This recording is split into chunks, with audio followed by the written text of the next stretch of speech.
देखिए सीडीएस बनाने में सबसे बड़ा रिस्क क्या है, पाकिस्तान, हमारे पास भी शुरू में सीडीएस थे और पाकिस्तान में भी थे।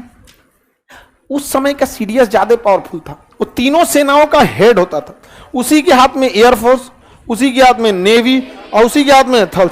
तो वो कांड वो भी हो सकता है जो सूडान में हो रहा है, पूरी तीनों सेनाओं पास में। पाकिस्तान में हो गया, जैसे देश आजाद हुआ सब कब्जा किया, अयूब खान कब्जा लिए, समझ में आ गया कि नहीं। इधर नेहरू राजनीति देख रहे हैं, उधर वो कब्जा लिए, अयूब खान, यहिया खान, भुट्टो, ये लोग बहुते लोग आए चल गए लोग यहाँ। देखिए बेनजीर भुट्टो की तो गोली मार के हत्या होता। खैर हमारे देश में भी दो प्रधानमंत्री को मार दिया गया, तो इस मामले में हम लोग ये नहीं कह सकते हैं कि दोनों लोग में कोई वो है। तो हम लोग के पास सबसे बड़ी समस्या थी कि हमारी अपनी सेना अगर कुछ कर दी तो फिर किससे कहने जाएंगे, इसलिए सीडीएस को डिसेंट्रलाइज कर दिया गया। थल सेना अलग, वायुसेना अलग, नौसेना, इन तीनों के ऊपर रक्षा मंत्री और रक्षा मंत्री के ऊपर राष्ट्र। तो इतना ने दूर कर दिया गया कि मिलावटें नहीं है यहाँ पर। लेकिन कमी कहीं बर्दाश्त देखा गया, जैसे कारगिल की लड़ाई में एयरफोर्स की जरूरत है, आर्मी को पता नहीं है, एयरफोर्स गोली चल रही है धड़ाधड़, उनको पता ही नहीं है क्योंकि उनकी ट्रेनिंग ही नहीं हुई कि भैया आपके सपोर्ट में एयरफोर्स भी आएगी, क्योंकि एयरफोर्स सेपरेटली मार रही है, जो मिल गया मार दी। जबकि पहाड़ की जो चोटियां थी कारगिल में, ये एकदम दुर्गम में पहाड़ थी, यहां फौज खड़ी हो गई है और ऊपर से हैवी फायरिंग आ रही है, यहां से हैवी तोप का गोला। अब ये लोग झेल रहे हैं, लोग कोऑर्डिनेशन नहीं था, कोऑर्डिनेशन रहता ना तो एयरफोर्स को कहते लोग कि आइए तो थोड़ा, अब एयरफोर्स यहां से आती और धड़धड़ा के वहां पे गिरा देती। तो कारगिल की लड़ाई में इसका बड़ी फेस किया गया। तो बड़ी विकट समस्या हमारे पास ये आ गई कि हम सीडीएस बनाए कि नहीं बना पाए। सीडीएस बनाना जरूरी है, लेकिन उसका रिएक्शन अगर गड़बड़ हुआ ना तो फिर देश चल जाएगा तानाशाही में, क्योंकि उनके लिए संविधान कुछ नहीं। कौन चीज लड़ लीजिएगा आप, गांव में एगो दरोगा मन बढ़ा जाएगा तो लड़िए नहीं पाइएगा, आपको सेना प्रमुख से लड़ पाएंगे। बहुत गहन मंथन हुआ, तब बिपिन रावत साहब को दिया गया तीनों सेनाओं के ऊपर। अब ऐसा किया गया है, देखिए आर्मी, नेवी और एयरफोर्स, इसके कौन होते हैं हेड, जनरल, ये सारे डिसीजन लेंगे।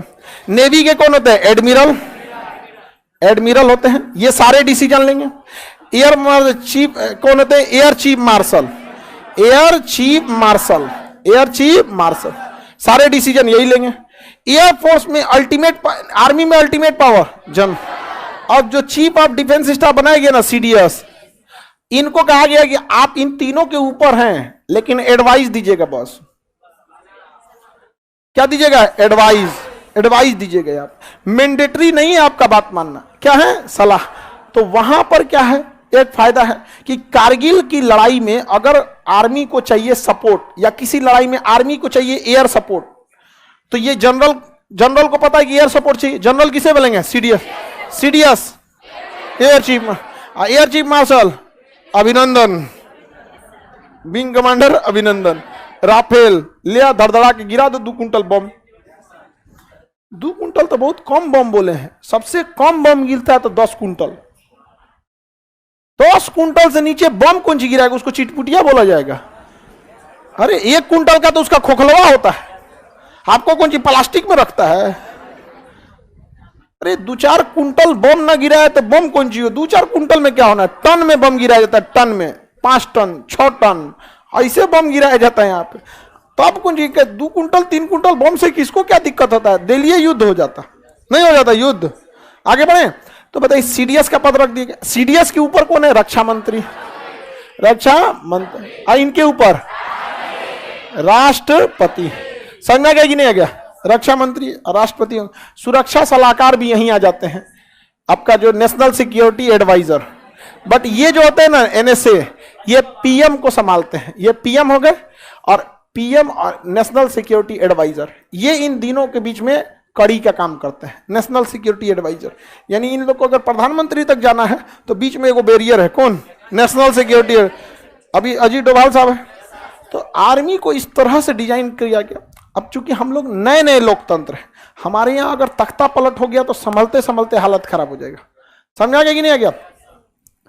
कार्तिक प्रजापति का है, तुम ललका सियार भेज रहा है।